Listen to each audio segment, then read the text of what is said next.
morning, candidates! Welcome to CRT Assessment Center.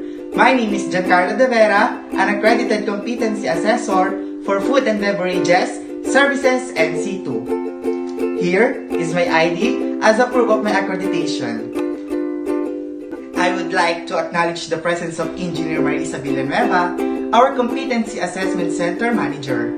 Ms. Christine Joy Evangelista, our tester representative from TESDA Provincial Office. Good morning, ma'am.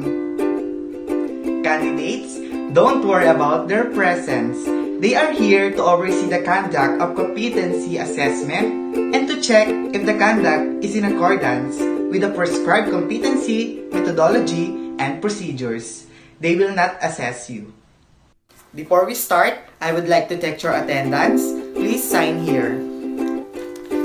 As I call your name, kindly submit your admission slip. Mr. JC. Okay, Mr. Justin.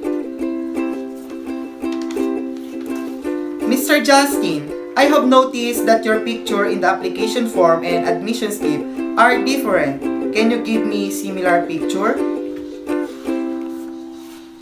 Thank you, Mr. Justin.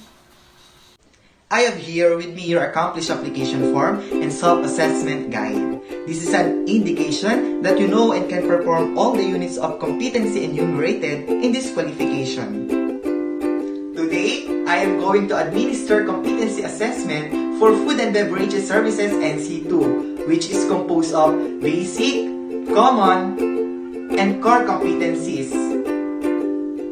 To determine your knowledge, skills, and attitude for this qualification, you will be assessed through written exam, demonstration, and oral questioning.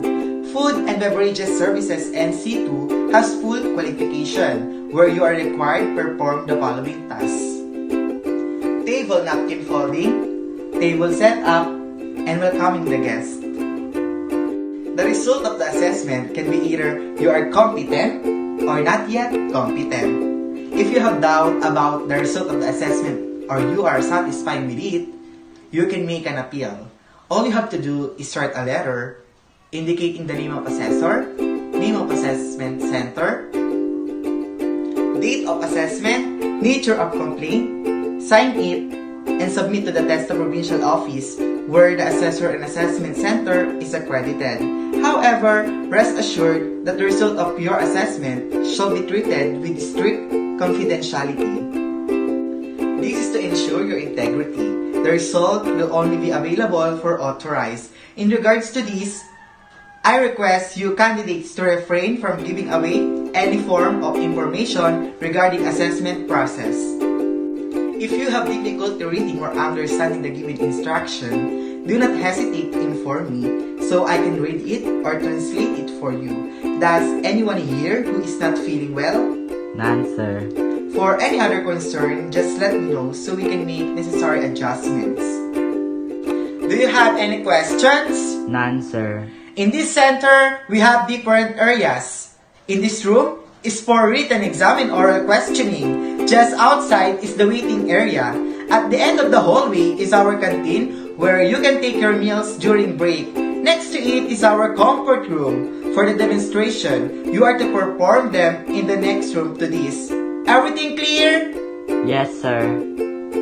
Once the assessment has started, please refrain from asking questions.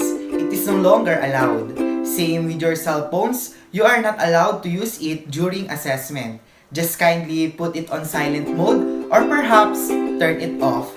Food is also not allowed here inside the assessment area. Eating here is strictly prohibited. So, any other concerns? If none, I will give you a short break. Please come back after 10 minutes. Welcome back, candidates. Candidates, please settle on your seats. I am going to administer the written test. Here are the questionnaires. Please get one and pass. Do not write anything on the questionnaire. Here is the answer sheet where you shall put your answers. Please read the instructions carefully. Everything clear? You may start now. Okay, time is up. Pass your paper in front. Now, I will assign your numbers. Mr. JC, you are candidate number 1. And Mr. Justin, you are candidate number 2. Here are your specific instructions. Please read them carefully. Do you have any question? If none, let's proceed to the demonstration area. Candidate number 1, please proceed to the demonstration area and perform 10 basic table napkin.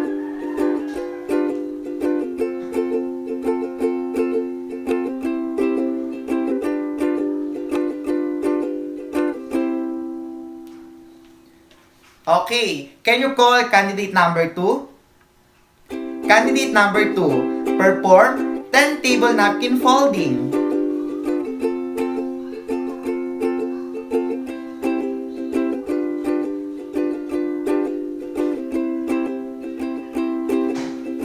Okay, thank you. All candidates, please proceed to the waiting area and wait until I call your name for the oral interview. Candidate number 1, please remain and sit down. I will just ask you some questions. How do you handle guest complaint? Hear, empathize, analyze, respect, and taking actions. Okay, candidate number 1, thank you. Please sign this rating sheet. Can you call candidate number 2? Candidate number 2, relax. You are done with the demonstration. I will just ask you a couple of questions. What is 3-bucket method? Washing, rinsing, and sanitizing. Okay, that's all for now. Please sign the rating sheet. You may go back to the waiting area and call candidate number 1. Candidate number 1, Mr. JC, you listen and obey instructions carefully. That's why you manage to perform each task within allotted time. You will able to perform 10 table napkin folding, table setup, and oral questioning.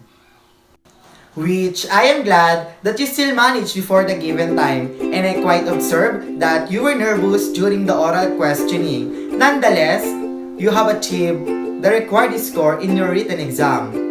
Because of those, you have complied within the standard requirement of the qualification. Kindly sign the competency assessment result summary indicating that you have accepted the result of this assessment. Thank you. Please proceed to waiting area again and wait for the cards releasing. Mr. Justin, based on your demonstration, I have seen that you really know the 10 table napkin folding, and your written test also good. However, you had troubles in the table setup based on the results of my observation. You did not perform the task within the standard requirement of that qualification.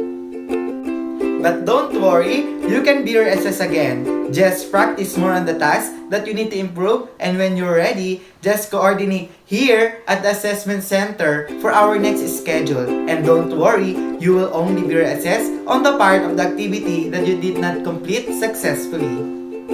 Kindly sign the competency assessment result summary indicating that you have accepted the result of this assessment. Candidates, please come in here inside. I will be distributing the evaluation form. Kindly answer all the items to evaluate me as your assessor as basis for improving my performance. Are you done? Kindly submit forward. Mrs. Marisa, CAC Manager, out of 10 candidates, 9 are competent and 1 not yet competent. Here are the documents for your filing and signature. Thank you. Candidates, I have submitted the assessment result to the center manager. Your cards will be given to you later. For those who are competent, you may claim your national certificate at the TESDA provincial office after 5 working days. Bring with you your card's passport size picture, white background, and in colored shirt, and 50 pesos for the certification. Again, this is Carlo de Vera. Thank you and have a nice day.